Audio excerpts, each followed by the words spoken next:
energy markets on the planet, which is the Electric Reliability Council of Texas, the grid managed by ERCOT. After Winter Storm Yuri, the PUC went through an extensive process to refocus what the priorities for the grid would be, especially at a time when one of the most ubiquitous services that everyone leans on, which is electricity, is going through one of the most dynamic technological transformations in history. Technology is evolving to the point where the electrification of everything is becoming possible to businesses like the representatives on this stage are considering. Oil and gas is no different. I think right now the world has refocused on how important oil and gas is, especially in the near term. I had the experience last year of finding how important oil and gas was during February of last year, which is when our supply chain was, our energy supply chain was brought into stark relief in how integrated everything was. And it had not always been so. And by integration, I mean from the wellhead molecules of natural gas or barrels of petroleum to the generation and the ultimate consumer, the generator of electricity and the ultimate consumer of products. What we have seen since 2018 was a combination of environmental regulations which came into focus because of flaring conditions out in the Permian Basin. Because of the oil boom of 2014 through, 2011 through 2014, when oil was high enough to make producing marginal wells and hydraulic fracturing a viable proposition for most E&P companies. Flaring became such a problem that the EPA, in conjunction with the Texas Commission on Environmental Quality, imposed new enhanced emissions and flaring rules within the Permian Basin, specifically on the Permian Basin, but they also applied to a lesser extent in both the Eagle Ford Shale and other areas of Texas.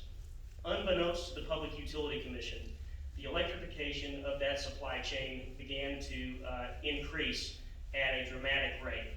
What we did not realize is that the pipeline transmission system for Texas, which had traditionally been based on gas-fired compressor stations, was being converted at a dramatic rate to electric only.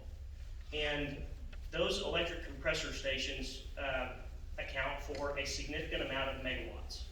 And when Winter Storm Yuri happened in February of last year, it triggered a load shed scenario, which meant that every transmission service provider in the state was issued an allocation of megawatts that they had to turn off in order to try to salvage enough residential load, residential use, so that people could continue to heat their homes and not freeze to death. Well, what we didn't realize is that as our Encore, American Electric Power, Texas New Mexico Power, those transmission service providers that provide the infrastructure, the electric infrastructure to the Permian Basin, what they were doing is they were turning off the pipeline infrastructure that was moving gas molecules from the Permian Basin to our load centers and our generation facilities and the I-35 corridor and everything east where the population centers are. What we found were that we were woefully ill-informed on how integrated our electricity system is into the building blocks of everything. And I think the presentations that you will see later today is that the electrification of everything is driving forward in every industry. And unfortunately, that creates a lot of pressure for the Public Utility Commission in trying to normalize enough resources meeting enough demand, enough supply meeting enough a growing demand base. So, having said that, over the last year, we have held a number of exercises where we've accounted for every megawatt associated with every component of what is now called critical infrastructure, which are those electrical compressor stations that line the transmission pipeline routes coming out of West Texas, feeding in to the population centers of the East. But that's a lot of megawatts. And to put it in perspective, the Encore electric service provider, before Winter Storm Yuri, had 130 critical infrastructure designations out in the Permian Basin. After Winter Storm Yuri, that rose to 1,130 critical infrastructure designations.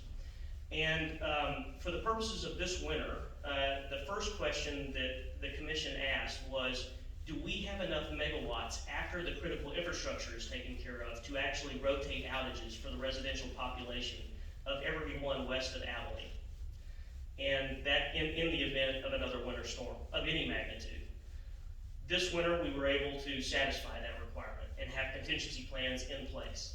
But as this industry grows in scale, as it starts to scale up in light of $130 West Texas Intermediate crude and $5 MMBTU gas, the PUC sees several scenarios in where we will strain to meet the growth in demand in these regions of the state. We do have plans, and we are working with our transmission service providers to build out enough infrastructure in a timely manner to meet that demand.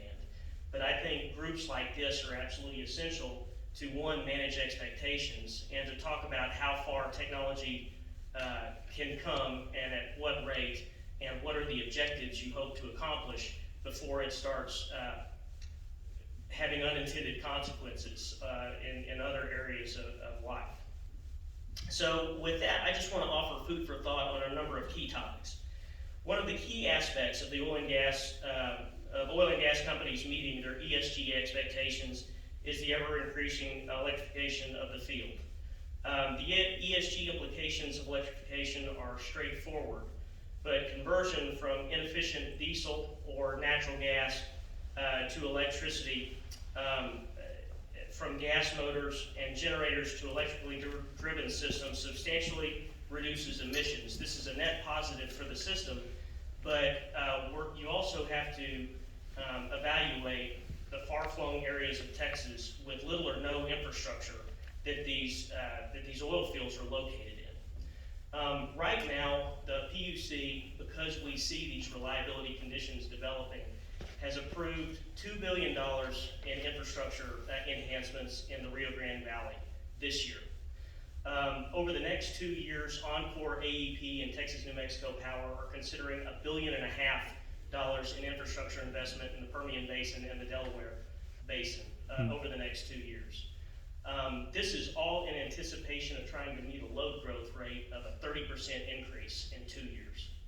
And all of that means building out substations, transmission lines, distribution systems, and those feeder systems that help us control the flow of power to, again, the essential supply chain of the petrochemical industry, and also allow us to ensure that we can rotate outages for the residential population of West and South Texas. We have heard that because of the ESG credit pressures within the financial community and the pressures from the flaring and emissions rules of TCEQ, that a number of large-scale oil and gas operators are already in talks with our transmission service providers about the possibility of electrical fracking. And I know a number of your speakers will speak to this, and it is music to my ears to hear that that is not possible yet. To put it in context, 1 megawatt of power can supply power to 300 homes, up to 300 homes, or 2 Walmarts, or 1 shopping mall. We have been informed with the PUC by our transmission service providers that an electric frac could entail between 23 megawatts and 35 megawatts per frac site. And so when you look at the number of fracs that occurred between 2011 and even 2014, when oil was ranging at $100 or $90 a barrel, that scares people like me.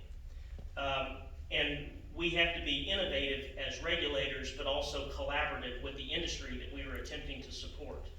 Because the other thing to remember is that in Texas, we socialize those costs to all of you, those infrastructure costs. So you will see that on your bill. A transmission-related infrastructure enhancement is borne by every ratepayer in the state. And as of right now, 62% of your electric bill are based on your transmission costs. It's not the cost of the energy that you're consuming. So just to put it in context, this could dramatically increase the costs on every ratepayer in Texas, and ultimately those enhancements have to be approved by the commission, and myself among them. So we definitely are interested in groups like this and how you can inform us on how far, how fast the industry wants to go, and how much you want to be able to produce in the near term so that we can anticipate how much of a near-term investment the people of Texas are going to have to afford. The other aspect that we're considering is that the oil field it's not a steady state flow of power, it's not a steady state demand picture for us. It comes and goes. It's up and down, which means when we invest and approve infrastructure projects like transmission lines, we anticipate supporting that level of demand for a long time, hopefully 30 years. A transmission line has a payout rate similar to your home mortgage. Well, the oil field doesn't operate like that. You will have a heavy demand for 5 years, and then it drops off to at least steady state and does not continue to grow. I will say this, that because of the electrification of the field, between 2011 and 2014, we saw growth in the Permian Basin of around 10% compounded year over year. 10% every year, it would increase. And then in 2020, when the pandemic-related price collapse for a barrel of oil occurred, we actually didn't see demand go down. It just stayed flat because they were converting all these compressor stations and everything else over to electricity. So it just stayed stagnant. But now we're starting to see it increase. And 30%, I believe, as a regulator, is a low miss. And that's because your oil and gas operators are also now competing with another heavy load, which is cryptominers. The same areas which support oil and gas production are also heavily penetrated by renewable power resources. Wind farms and now solar is deploying at a heavy rate. Those resources bring cheap power to the region, and they're trapped behind certain transmission constraints, meaning the big interstate highways and power lines have bottlenecks before they get to the load centers. And it's just a matter of building out enough capacity, just like a highway system, to handle the volume to get it to the people who need it. But as a result, power prices out in West Texas have remained relatively cheap for a long time. But with the crypto miners entering, they're deploying in West Texas. They're deploying behind the transmission constraints. And we're seeing numbers like 8,000 megawatts of demand potentially in the next 3 years behind these transmission constraints. So that is not computed in the 30% growth rate by our transmission service providers because they're in talks now on interconnection. The other thing that you need to consider is that as these crypto miners deploy, they're entering into long-term power purchase agreements with the generation resources themselves, so the wind farms and the solar farms.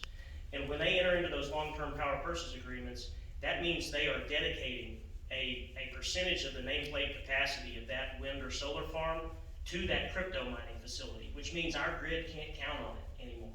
It is under a contractual obligation to that manufacturer of cryptocurrency. So that means our reserves in certain locations are going to go down. And that gives people like me pause.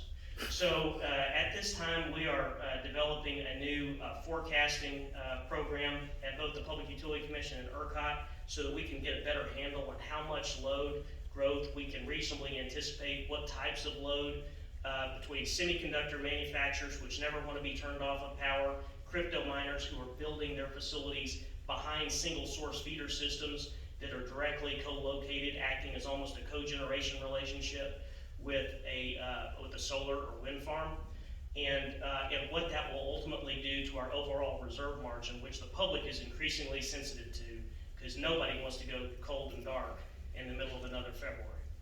So these are all considerations that I hope you and the industry will consider. We deeply appreciate the collaboration that we have with the large oil and gas producers. I know that, and I believe that this is public because my lawyer told me so. ConocoPhillips is in talks on this e-fracking process right now with our large transmission service providers. So we're trying to figure out how to make that work. There are certain legal impediments that will come into play. One of the solutions that could be considered, rather than deploying static substations to make the large step down of power conversion work for the purposes of taking power off a transmission line and getting it to an e-frac, is instead of using a substation, use a battery. But Senate Bill 415, which was passed last session, prohibited transmission service providers from deploying batteries because we consider them under statutory direction a generation resource. So that would necessitate a generator deploying a battery in certain locations to make that step work. But the virtue of the battery is you can move the thing. So as the oil field dries up, you can relocate it somewhere else. But there are technological innovations that will make this work better in the near term. But the policy is evolving as well as the technology. So it's a work in progress. I'd like to take any questions if you might have any. Is that working for you?